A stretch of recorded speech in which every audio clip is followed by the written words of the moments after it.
Good morning friends, অনুরূপার ঘরে বাইরেতে তোমাদের স্বাগত।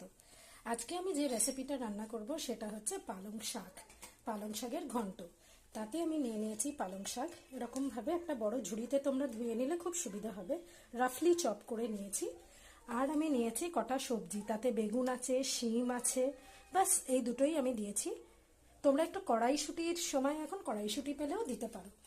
এর মধ্যে মশলা পড়বে হচ্ছে একটু পাঁচফোড়ন, আমি চুটকিতে করে একটু দিচ্ছি, 2-3 চুটকি মতন।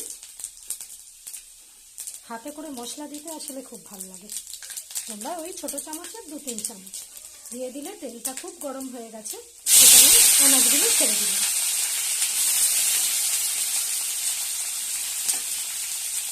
এই শীতের সময় পালং শাকের গন্ধটা খুবই ভালো লাগে।